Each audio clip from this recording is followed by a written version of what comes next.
기대해. 나에게 주신 하루를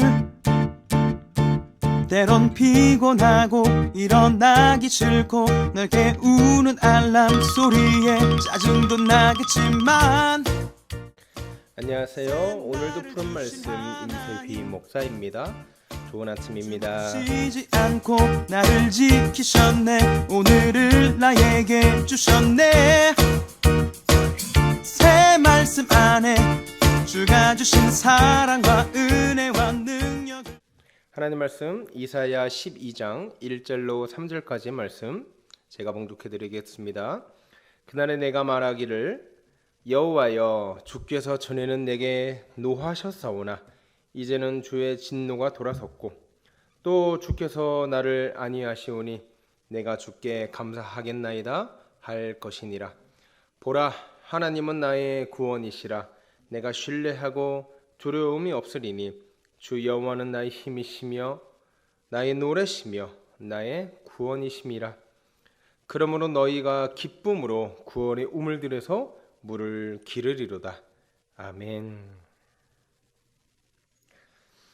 이사야 12장에 보면 좀 읽는 사람으로 하여금 당황스럽게 만드는 본문입니다. 왜냐하면 이사야 1장부터 11장까지 어떤 내용들이 있냐면 이런 내용들이 있어요. 니네 하나님을 배신하고 하나님께 범죄한 이 백성들아, 패역한 백성들아, 니네 징계받을 것이다, 벌 받을 것이다, 매 맞을 것이다, 피 흘릴 것이다, 멍이 들 것이다, 싸매지도 못할 만큼 의다 터질 거다. 온통 그런 좀 어떻게 보면 살벌한 얘기들만 있다가 오늘 12장에 보세요. 그날에 내가 말하기를 여호와여 주께서 전에는 내게 노하셨으나 이제는 주의 진노가 돌아섰습니다. 아니 예전에는 하나님께서 유다 백성을 향해서 진노하시고 징계하시고 벌을 내리시고 매를 대셨는데 이제는 뭐래요? 주의 진노가 돌아섰다. 그냥 돌아선 정도가 아니라요. 또 주께서 나를 안위하신다. 주께서 나를 돌보신다는 거예요. 아니 어떻게 이 하루아침에 이게 분위기가 이렇게 반전될 수가 있는가? 과연 이 12장은 무엇을 말하는가? 여러분 우리가 11장까지 살펴본 바로 이해하면 11장까지는 이 유다가 아수르의 공격으로 위기에 처했어요. 또 바벨론의 공격으로 멸망당할 다윗의 왕국이 이제 위태위태해요. 그런데 그 위태위태한 나라에 희망을 주는 메시지가 바로 오늘 12장이에요. 뭐라고 합니까? 2절에 보세요. 보라 하나님은 나의 구원이시라. 내가 신뢰하고 두려움이 없다. 여러분 얼마나 이게 상반됩니까? 이전에는요 강대국들이 쳐들어오고 나라가 금방이라도 멸망될 것 같아가지고 두렵고 떨리고 불안하고 무서웠어요. 그런데 하나님께서 함께 하시니까 뭐라고 고백하고 있어요? 하나님은 나의 구원이시다. 내가 신뢰하고 두려움이 없을 것이다. 그리고 뭐라고 해요? 여호와는 나의 힘이시다. 나의 노래시다. 나의 구원이시다. 사랑하는 여러분, 우리 인생에도 이런 고백이 가득했으면 좋겠습니다. 어제는 두려웠는데, 어제는 불안했는데, 어제는 잠이 잘 안 올 정도로 걱정거리가 너무나 많았는데 하나님께서 은혜 주심으로 말미암아, 하나님께서 함께 하심으로 말미암아 내가 두려움이 없다.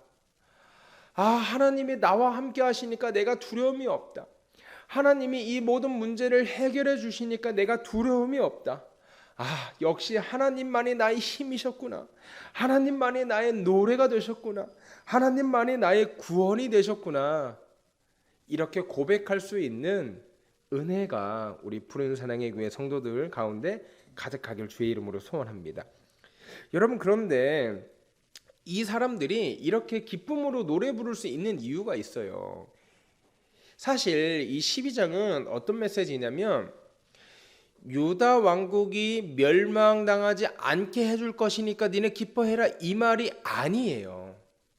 이건 뭐냐면 유다 왕국 너희들은 바벨론에 의해서 끌려가고 포로가 되는 것은 돌이킬 수 없는 나의 징계야. 하지만 그 가운데서 소망을 허락하시겠다는 게 이 12장 본문이거든요. 현실적으로 내게 놓여진 상황과 어떤 문제들은 해결되지가 않았어요. 여전히 포로로 끌려갈 위기 가운데 있고요. 또 역사는 유다가 바벨론의 70년 포로가 되었다고 말하고 있지요. 바뀐 것이 아무것도 없어요. 그럼에도 불구하고 이들에게 소망이 있는 게 뭐예요? 하나님께서 유다를 멸망시키지만 아주 멸망시키지 않을 것이다. 다시 말하면 징계는 하시지만 아주 버리진 않을 것이다 라는 약속 때문이에요. 우리 하나님은 바로 이런 분이에요. 한번 한 약속은 하늘이 두 쪽이 나도 결단코 취소하지 않는 분. 여러분, 이 약속이 무엇입니까? 그 옛날 다윗을 너무나 예뻐하셔가지고 다윗하고 언약을 맺었어요. 다윗아, 내가 너를 보니까 너무 예쁘다. 너 어떻게 이렇게 내 마음에 쏙 들게 나를 예배하고 내 마음에 들게 그렇게 순종하니? 내가 네 위에 네 왕위를 견고히 세우겠다. 너의 뿌리를 통해서 메시아가 나오게 하겠다. 이게 다윗 언약이에요. 하나님께서는 이 언약을 기억하시고 기억하시다 못해 아예 머리 가운데, 아예 하나님의 뇌 가운데 새겨 놓으셨어요.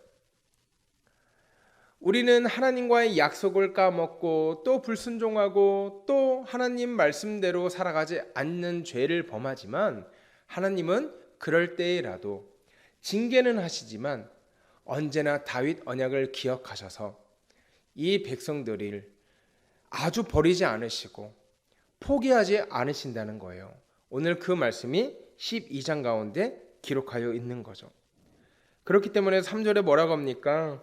그러므로 너희가 기쁨으로 구원의 우물들에서 불을 기를 것이다. 기를 것이다. 현재를 보면 우울하고 현재를 보면 두렵지만 그날에 하나님께서 회복하실 영광의 날 그날에 뭘 한대요? 기쁨으로 물을 기를 것이다. 할렐루야. 여러분, 이것이 우리의 소망이 되길 원해요. 지금은 힘들고 지금은 지치고 지금은 아프고 지금은 두려울지라도 걱정이 너무 많아서 잠이 잘 안 오고 자다가도 벌떡벌떡 깰 만큼 너무나 많은 걱정이 우리에게 있고 또 불안함이 내게 있을지라도 그것이 우리의 결과가 아니고 그것이 우리의 결론이 아니고 하나님께서 끝내 우리를 회복시키시길 주의 이름으로 축원합니다. 우리는 이거 붙들고 살아가는 사람들이에요. 현재 나의 상황과 현재 우리의 상황을 바라본다면 우리는 소망이 없는 자들이죠. 어려움 투성이에요.